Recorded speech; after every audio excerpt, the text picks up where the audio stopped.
Hey there, fellow streakers. This is a Hello. reformed and completely different man than the last podcast. This is Jeff Downs, and I'm here with Jamie Downs. Welcome to our podcast. Welcome to the podcast. Good morning. We're so glad to have you out there today. Hopefully, the rawness of the last podcast It can be didn't the scare Lost you off. podcast. the lost podcast of all time. Hopefully that didn't scare you off. Hopefully it was a healthy conversation just about comparisons. I'll tell you, it just has been something that I've thought a lot about, and I don't want to compare it in a bad way anymore. I just want to be able to move forward and feel good about what other people have accomplished and then take what they've done and apply it into my own life, which brings us really to the subject of the day. And just before we get to the subject of the day, which is the subject of the day that I want to look at is if you cared, you really wouldn't have to think about it, or you do whatever it is you're going to do if you really cared about it. If you really cared about it, you would do it. Yeah, let's just put that. And this was something that Jim Hewling, we were talking with him on his Find Your Fire podcast, and something that he said, we just need to put that to bed as a false notion right now. And I think that there's some real significance to that. But just before we get there, I wanted to let you know that we've been on several podcasts, which have been a lot of fun. There's some really neat people out there that we've had the opportunity to talk to. One of them most recently, If You Ask Betty? Yep. If You Ask Betty. She was awesome, Betty. We loved talking with her just about, well, actually hers was fun because we talked about all kinds of things, running marathons and improving. And she does a lot with just being able to manage processes and helping people to improve in work and at home. And so Betty, if you're listening, thank you. That was absolutely a blast. We had a great time on your podcast. If you're listening to our podcast and want another one that is really great to listen to, If You Ask Betty, fantastic. She's got a lot of great things as far as development, learning and development and professional development. And she's one of the individuals that has really taken an interest in the whole profession of learning and development, be it at corporations or otherwise. Another person that I wanted to highlight is one of our fellow streakers out there, and she's been writing a lot of blogs on the streakingmastery.com website, and that's Laurel. Laurel has just written some fantastic blogs, one on team streaking, which we've been promising for quite some time that we were going to talk about team streaking. we're just going to keep promising it. We're going to keep breaking the promise to our audience. So No, we're going to do that one. we're going to talk a little bit about that today as far as team streaking, but really reading her blog and team streaking, fantastic. She also wrote a blog on streaking and children. Mm-hmm. And then just most recent one was streaking in music. streaking in music. I mean, these are just, they are so full of great stuff and great wisdom. She did a great job with I love the one that she did about the music because it was really fun to look at and say. Now, I haven't read this one yet. You just told me about it. So It was great. Yeah. And she talked about, so she has a musical background, and she talked about how there's just different places that you are in music, whether you're a beginning musician, or her situation where music has been a significant part of her life, but it's not something that she can spend as much time on as maybe she would like to, but she doesn't want to lose how far she's come in music. Or maybe somebody who's a professional musician, that it's a part of their life and even a part of their livelihood. And how could streaking help in any one of those categories? And then it's great. She gives just different, actually, streak stacks of things that you could do if you're a beginner musician. So now, if you're just listening to us, just explain what is a streak stack. A streak stack it's great because it's basically 3 streaks, or any number, but usually kind of 3 is what we've been doing. But it's streaks that go together towards kind of one area. So it was 3 different streaks in music that helped to become either a better musician or to maintain what you have or to continue pushing yourself to further growth. And just if you're new out there to streaking, there's laws that govern what type of streak or how you set up your streaks. And the first law is you make it laughably simple. So do you remember what was one of her laughably simple streaks? I don't know. Like for the beginner, it was to sit down and play 2 chords a day. So play at least 2 chords daily would be one streak. So you can hear that if you're a beginning musician and you're on the piano, that's laughably simple, and that's how you want to make it. Now, one of the things in talking about, we talked about comparisons last time, a beginner's streak may be different than another beginner's streak, and that's Exactly. completely okay. Right. You need to figure out where you are and what's going to be your laughably simple. What's going to be the thing that you can do that's sustainable? Do you remember another one that she had as far as in the streak stack? You don't have to. It's fine. I just was curious. Yeah. So she had the second one where it was if you are an active musician but maybe wanting to play more, where she would talk about playing one song in a week, or reviewing a song that you wanted to learn, like listening to a new song that you wanted to learn. Oh, that's cool. And so just different ones like that. So she has phenomenal, just phenomenal blog out there on those things, and she's been doing a great job with that. Thank you, Laurel, for those contributions. Really appreciate it. Now let's get to this whole notion. Well, and actually it really ties in what she was talking about as far as being a musician and how she's loved music and she's loved doing music and everything else with music. And so the question, if she really cared about music, wouldn't she just do it anyway? Right. Do you see what I mean? Yes. And that's what I loved about. So as she did this, she took a minute to kind of identify where you are in that journey. If you're a beginning and you want to learn, you're at that place. If you've been learning for a long time, but maybe life has changed, you're in a different place. And so I think it's fascinating when we were talking to Jim Hewling, and I was actually talking a little bit about my reading streak with the boys. And I said, I knew that reading to children is really important. And I knew that was important. It was something I wanted to do, but I was struggling to get to do it consistently. And that's when he said, can we just put to bed this whole idea that if it was important to you, you'd be doing it. He's like, how many or of if you us... cared. If you cared and it was important to you, you would be doing it no matter what. Right. And I loved that because it was putting right in place what happens to so many of us is that there are certain things that we genuinely care about, but life can get complicated. Right. And busy, and different things can happen. And so it's not that we don't care about these things. In fact, some of them we deeply care about. In fact, that's part of, I think, what led us to streaking is sometimes we're asking ourselves, I spend a lot of time doing stuff I have to do right. that I don't care about. Or and things that have no value whatsoever. No value, but I have to do them. Right. Well, more what I was thinking is, sorry, on my side of it, I think you're more the duty side of it, but I'm more the no value in the sense that I just sat there and watched, 3 hours of a binge show. You're like, that has no value. I don't care about that I really show. don't care, Right. but I did it. And so, however, my actions would indicate that I cared more about that than, let's just use the classic, going out and playing catch with my boys, right? Or with our boys, it's practicing karate or whatever it is, because I sat on the couch and watched and binge watched a show, for 3 hours, I care more about that than I did really playing with my boys, which there could be a contention for that. However, let's just put to bed the whole false notion that if you cared, you would just do it automatically. I think what we're saying is there's actually a conscious decision that I'm going to make, and streaking allows me to make that decision. Well, for me, putting a methodology around it helped. Two things that happened is, one, the methodology was there, but two, by being able to give myself permission to make it simple, I was able to add that to my life every day, and that simple action showed how much I genuinely do care about that I do care about it. I do want it to be a part of my life. Mm-hmm. So I think of, I remember a story with Ace and Ace is one of our sons. We have 3 boys. Ace is one of them. He's our oldest son. And I had been traveling a lot consulting. And I think I've talked about this on previous podcasts, but I want to bring it up just one more time. Probably a lot of things we bring up one more time, huh? Repetition is how you learn. Yeah, I guess so. I'm repeating it to myself so I can learn. That we can learn. Yeah, exactly. I had put on one of my streaks is to contact at least one of my children daily, and that I've also upgraded that streak as well. And we talked about that on a previous podcast. However, all right, this is the point. I keep on being waylaid by the previous podcast. They're all flooding into my brain. Here's the point.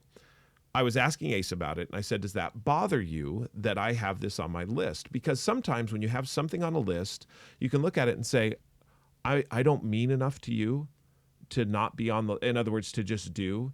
you have to put me on a list. You have to be reminded. You have to be reminded that. Do you see what I mean? Yeah. You have to be reminded to pay attention to me. Right. Really? And that's the whole notion. If you cared, you wouldn't even have to think about it. You would just do it without even any kind of notion. It would be so automatic. You wouldn't even have to worry about it. And that's just false. What it means is I'm consciously wanting to be the person that does think about his children, and I don't want it to get lost. And it's so significant that I don't want it to get lost. It means so much to me that I'm absolutely not only going to put it on a list, but I'm going to put it as a streak that I do it every single day, that I contact at least one of my children every single day. That's how important they are to me. Do you know you're on that list too? Oh, great. Do you know you have a streak? I'm part of your streak. Yeah, well, not part of. You're like a separate individual streak that is contact Jamie at least one time daily. And then I have one that's spend one-to-one time with you one time weekly. Oh, Did you know I had those? No, I didn't know you had that. Yeah. Wow.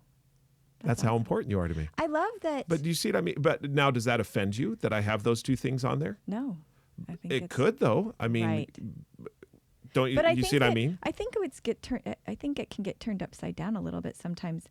Recognizing that we live in a world where there are so many options and so many distractions and so many things for us to do, that I almost think that being purposeful is showing that you're the caring, that it won't come automatically unless you're purposeful in it, because there's so many Right. things that get crowded out, that a day can get taken away from you before you even notice it if you aren't being intentional. Right. Right. And that's what I think that this is doing, is it's saying. And I also love that by setting a streak, you are looking at your life and saying, what is important to me? Where do I want to spend? What things do I want to add? So much so that I'm looking at doing this every single day. Right. Because the other thing that we talked about briefly on that podcast with Jim Hewling and is we talked about thinking about things, and you know that in order to become something, you need to be doing things. You need to be doing the things that To become that person. To become that person, which I agree with. And I was thinking about it, which is kind of funny. Because We've been talking about ironic with yes, our kids. Isn't it ironic? I've been thinking about that conversation, and it was interesting to me because I have several streaks that started with me being able to just think about that thing in the day. In other words, I wasn't doing much towards it yet, but I had at least thought about it. It was so simple that I was like, okay. Sometimes I would at night be thinking, Right. wow, I don't know if that counts, because it was so simple what I did. And what I've had to tell myself is it counts because I thought about it today, and I wouldn't have even thought about it if I didn't have it as a streak. Right. And so I was thinking about that as we were talking with Jim Hewling, and I thought it is interesting that I agree that in order to become who we want to become, we need to be doing the things that we need to do to become who we want to become. But to add a little caveat to that, to be patient when you're starting a streak, that you're trying to add something that's important to you, to be patient that for the first little while, I do believe that This is one of the thinking things that comes you before felt action. Right. You've felt a lot about, and that you and I have talked about, as far as the patience. Yes. That you really need to be patient with the growth. With And so just recently you had the experience with Chance. Yes. So I broke my own rule. We were I broke the rule of streaking. We were talking about I was working with him on his streaks, and we were struggling. Right. And it'd been like third or fourth time that we'd had to start over on several of them. And it occurred to me that I started him off with 5 streaks. Not 1, not even 2, but 5. 5 streaks. Right out of the chute, 5 streaks. And after 3 weeks of working through our 5 streaks, it occurred to me. Maybe let's start with 1 or 2. And it came after I had kind of gone through the dates of my streaks and realizing that I'm like, I spent a lot of time on 1, Yeah. and that it's okay to give yourself that time. And To really do 1. And it's one of the things that we talk about and recommend in the book is do 1 or 2 streaks for 100 days. Yes. Give yourself the time to do that. It's hard to be that patient, Yeah. but it's really important. So I went back and eliminated 3 of Chance's streaks. I was like, let's just start with these 2. Yeah. What's important to you? Where do you want to start? Yeah. Now, and I think that in helping someone to set up their streaks, so you with our children, and you and I often will talk with people as they start setting up their streaks, is helping them recognize what is the thing that they want to go after. I mean, that's what you did with Chance, as you said, Chance, what are some of the things that you're looking at that you would be interested in setting a streak around? Right. And so he set 2 streaks, and now he's on course because he wants to do those things. Right. Right? Right. It's and those things is just 2. 2. But we don't that's need to important. do a whole bunch Well, of things. and I to think make that there's some real significant psychology behind that as far as starting out. The laughably simple is not only applied to the laughably simple streak, making it so laughably simple there's no reason not to do it, but it also applies to starting streaking. Make it laughably simple. In fact, it's one of the things that we looked at, for example, the app. We tried to make the app laughably simple, and we know that we can make it even more laughably simple. Right. But that's the governing thing. How can we help it be laughably simple? And in the laughably simple is the power. So speaking of laughably simple, I want to continue that theme for just a second, because as you started reading to the boys, you brought that up just a little bit earlier. One of the things that happened along the way is this whole idea of team streaking, because we hadn't been thinking about team streaking at all until the boys started to be a family streak. And we thought, well, is there some application for a team streak as far as that's concerned? And that was, if you will, the first incarnation of a team streak in our streaking vocabulary. Is that true? Yeah. That was the first time that and again, it's like everything else, we kind of stumbled upon it. Mm-hmm. That we're like, oh, okay. So some things can be a whole team doing this. Right. And the team. So when I think about a laughably simple streak for a team, that gets hard to come up with what that is. Mm-hmm. Because there's a couple of different ways that it can be done. One is everyone on the team has to do the action. So, for example, I think back to when we had a goal. Our goal was to read 200 books in a year. Do you remember that goal? Yeah. So that one was an actual, That was we're a reaching family for goal. something. That was a family goal. We had to read 200 books in a year. That didn't mean that we were all reading the same books, Right. but that everyone was reading a book to get to 200 a year. And that was pretty intense. Right. I mean, we met every week. We made commitments on what it was that we were going to do. Everyone committed to basically they aspired to trying to read 30 minutes a day, all of those things. Gratefully, we got the goal, but that was a pretty significant goal. Right. In speaking about team streaking, to make it laughably simple for Bowen and Chance, because we were reading to them, what we did was said, anyone can read to them, and it has to be in the day, and it only has to be 5 sentences. Right. So you can read to them, I can read to them, any of the other children can read to them. As long as they're read to, then it counts. Then we keep it alive. Right. It's a lot like, and this is the way Laurel says it in her article, about keeping the balloon in the air. It doesn't matter who touches the balloon. It just matters that it stays in the air. Right. So I loved her analogy, because the team streaks, there's two kind. One, there's one balloon and everybody's trying to keep the same balloon in the air. So it doesn't matter who touches it. It's just as long as that balloon stays in the air. The second one is that everyone has their own balloon and you have to keep your balloon in the air. Right. So that's the one where everybody has to do The streak. themselves. Yeah. And honestly, of the two, the one where everyone has to keep their own balloon in the air is I would say that's not a laughably simple team streak. I mean, I think you have to really think hard about that as far as, okay, what do we do in order to make that laughably simple for everyone to complete? Whereas the other one is, if I have, say, for example, 10 people on a team, and those 10 people on this team, and right now I'm going into a business team because that's kind of where my mind went as far as a business team. And let's say that the streak is that you have to post at least one social media post daily.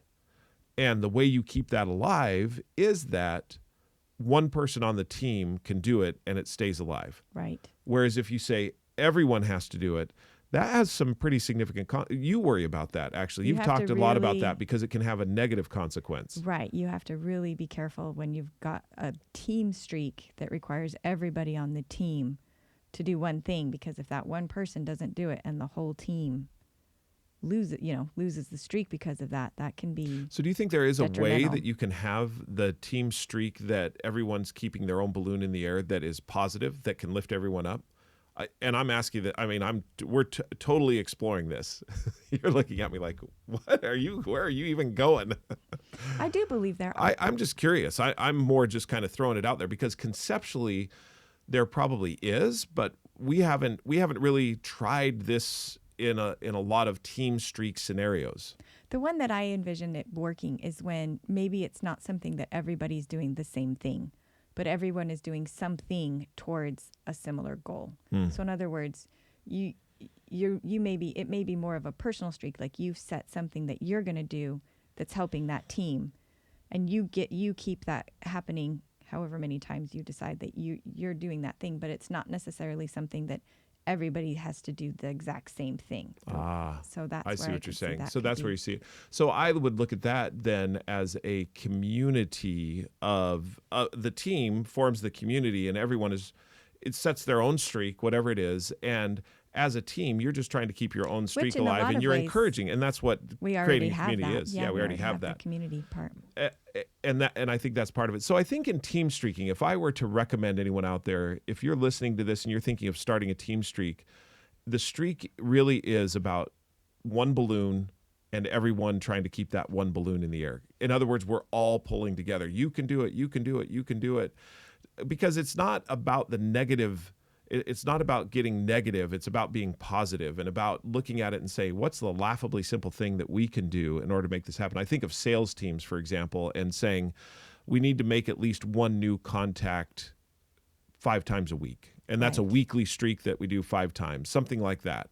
Right. That then becomes very positive. I agree, and has a lot of huge impact. We've had a lot of success with our. But if you cared, you'd do it anyway, wouldn't you? When you truly care, you make it purposeful and intentional. And you make a And a streak streak. around it. Yeah. So we've had a great conversation with you today. Team streaking, we finally got there to it. And we also just put to bed this whole notion, if you cared, you'd really do it. We're looking forward to the next conversation with you. Until that time, if you want to reach out to us, share with us your streak, Jeffrey at streakingmastery.com, or Jamie at streakingmastery.com. until that time, keep streaking. They say, but I can show you a simpler way.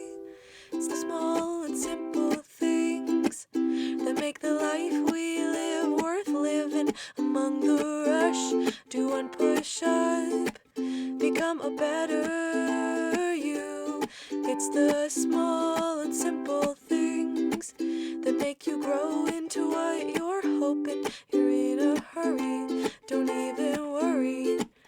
It's too simple not to do. It's the little things that make a better you.